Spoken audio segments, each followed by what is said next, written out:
देखो, दशहरे का त्योहार आया है। लोगों के चेहरे पर मुस्कान लाया है। आओ सब मिलकर मिटाएं अंधियारा, चारों ओर फैलाएं अच्छाई का उजियारा। जैसे प्रभु श्री राम ने फैलाया था आज से कई वर्ष पूर्व लंकापति रावण का वध करके। बच्चों, चलिए आज आपको श्री रामचंद्र जी की अयोध्या नगरी में लेकर चलते हैं। भय प्रकट कृपाला दीन दयाला कौशल्या हितकारी, हर्षित में तारी मुनि मनहारी, अद्भुत रूप बिहारी। भय प्रकट कृपाला दीन दयाला कौशल्या हितकारी, हर्षित में तारी मुनि मनहारी, अद्भुत रूप बिहारी। आज से कई हजार वर्ष पूर्व अयोध्या के राजा दशरथ के यहाँ जन्म हुआ विष्णु अवतार श्री राम जी का। बच्चों, आपको पता है राजा दशरथ के 4 पुत्र थे, श्री राम, लक्ष्मण, भरत व शत्रुघ्न, जिनमें से श्री रामचंद्र जी सबसे बड़े थे और उनका विवाह हुआ जनक पुत्री सीता जी से। बच्चों, आपको पता है प्राचीन समय में यह रीति थी कि राजा के बाद उसके सबसे बड़े पुत्र को राजगद्दी सौंपी जाती थी। यही राजा दशरथ ने भी किया, परंतु उनकी दूसरी रानी कैकेयी अपने पुत्र भरत को अयोध्या का राजा बनाना चाहती थी। इसलिए उन्होंने राजा दशरथ से 2 वरदान मांगे। ये 2 वरदान राजा दशरथ ने कैकेयी को युद्ध में अपने प्राणों की रक्षा करने के लिए दिए थे, पर कैकेयी ने समय आने पर ये वरदान देने के लिए कहा था। कैकेयी ने पहला वरदान मांगा अपने पुत्र भरत का राज्य अभिषेक, वे दूसरा श्री राम जी को 14 वर्ष का वनवास। 14 वर्ष का वनवास होने पर श्री राम, लक्ष्मण व सीता जी पंचवटी वन में कुटिया बनाकर रहने लगे। एक दिन की बात है कि एक सुनहरा हिरण कुटिया के आगे से निकला। उसे देखकर सीता जी बोली, हे प्रभु, कितना सुंदर हिरण है, सोने जैसा चमकता, बड़ी बड़ी आंखें, नुकीले सींग, कृपया आप मुझे ये ला दें। श्री राम ने कहा, सीते, मुझे इसमें अवश्य ही कोई छल दिखता है। भला हिरण भी कभी सोने का होता है? परंतु सीता जी ने उनकी एक न सुनी। बच्चों, वह वास्तव में एक मायावी हिरण था। लक्ष्मण, मैं हिरण के पीछे जा रहा हूँ, तुम अपनी माता का ध्यान रखना। यह कहकर श्री राम वहां से निकल पड़े।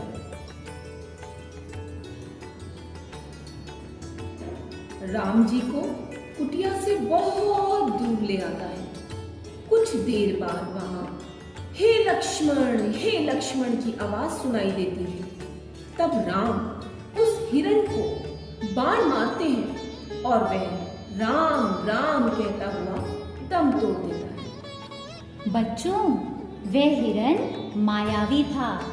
वह पहले लक्ष्मण लक्ष्मण कहता है क्योंकि वह जानता था कि यह सुनकर सीता जी लक्ष्मण को राम जी की मदद के लिए अवश्य भेजेंगी, परंतु बाण लगने पर वह राम राम कहता है क्योंकि वह यह भी जानता था कि राम कोई साधारण मानव नहीं, स्वयं भगवान विष्णु के अवतार हैं।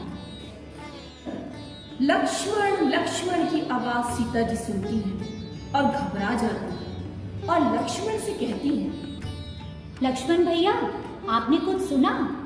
प्रभु को आपकी मदद की आवश्यकता है, आप शीघ्र ही जाएं।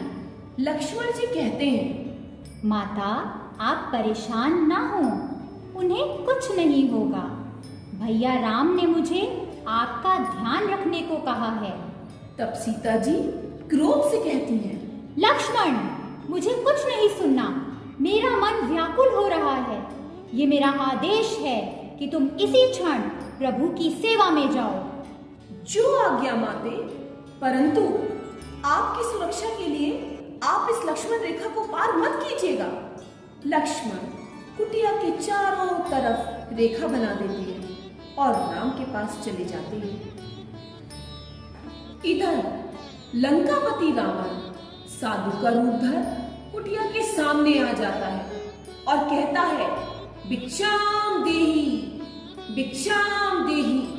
सीता साधु की आवाज सुनकर कहती है, ये लीजिए महाराज। रावण कहता है, देवी, तुम मेरा अपमान कर रही हो। बाहर आकर दान दो, अन्यथा हम दान स्वीकार नहीं करेंगे।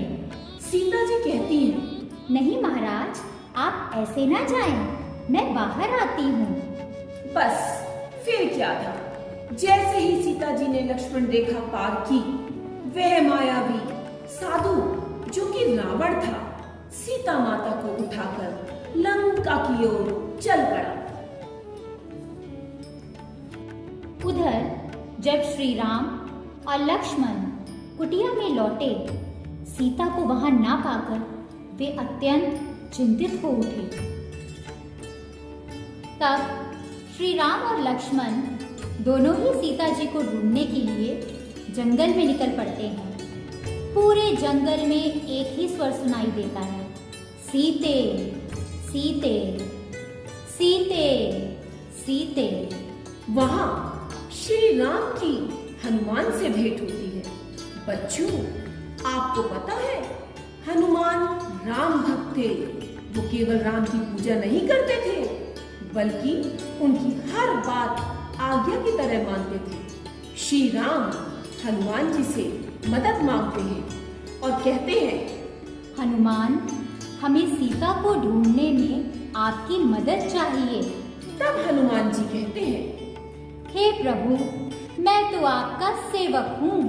आपकी आज्ञा का पालन करना तो मेरा परम कर्तव्य है। हनुमान जी समुद्र पार कर लंका पहुंचते हैं। वहां अशोक वाटिका में वे सीता जी को देखते हैं और उन्हें राम की मुद्रिका देकर यह आश्वासन देते हैं कि वह उन्हें जल्द ही लेने आएंगे। हनुमान को भूख लगने पर वे अशोक वाटिका में लगे फलों को खाने लगते हैं और सारी वाटिका में उथल पुथल मचा देते हैं, जिससे रावण के सैनिक उन्हें पकड़कर महल ले जाते हैं।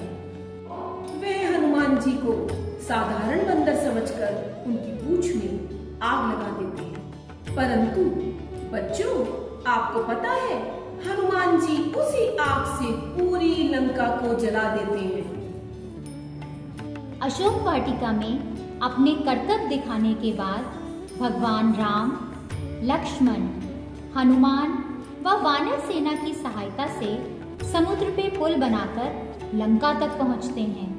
बच्चों, जानते हैं उन्होंने पत्थरों पर श्री राम लिखकर उस पुल का निर्माण किया, जिससे वे सोने की लंका तक पहुंचे। लंका पहुंचने पर चारों ओर जय श्री राम, जय श्री राम गूंजने लगता है। फिर स्वर्ण लंका में होता है राम और रावण का घमासान युद्ध। राम जी कहते हैं, हे दुष्ट रावण, देवी सीता को इसी क्षण वापस कर, अन्यथा मैं तेरा अंत कर दूंगा। रावण कहता है, हा हा हा हा हा, हे मानव, तू क्या मेरा अंत करेगा? मैं ही तेरा अंत कर दूंगा। राम जी उसे उत्तर देते हैं, तेरा ये दुस्साहस, अहंकारी रावण, तुझे समझाना व्यर्थ है। यह कहकर राम रावण के बाण मारते हैं, पर ये क्या, रावण का सिर कटता तो जरूर था, परंतु तुरंत ही एक नया सिर उसके धड़ पर आ जाता और वह जोर जोर से हंसने लगता था। हा हा हा हा हा हा। हे राम, मुझे मारना तेरे बस की बात नहीं। हा हा हा हा हा। अंत में राम रावण के नाभि में तीर मारते हैं और वह जमीन पर गिर जाता है और राम से माफी मांगता है और राम राम कहते हुए अपने प्राण त्यागता है। तो देखा बच्चों आपने, इस तरह राम की अच्छाई की बुरे रावण पर जीत होती है और इसी कारण हम हर साल रावण को जलाकर दशहरा मनाते हैं। बच्चों, जिस तरह दुष्ट बुरा रावण इतना ताकतवर था, परंतु जीत हमारे सच्चे राम जी की हुई, उसी तरह बुराई चाहे कितनी भी ताकतवर क्यों ना हो, अंत में जीत हमेशा अच्छाई की ही होती है। दशहरा का तात्पर्य सदा सत्य की जीत। गढ़ टूटेगा झूठ का, करे सत्य से प्रीत। सच्चाई की राह पर लाख बिछे हो शूल, बिना रुके चलते रहे शूल बनेंगे फूल। बिना रुके चलते रहे शूल बनेंगे फूल। सियावर रामचंद्र की जय। पवन पुत्र हनुमान की जय। जय श्री राम। जय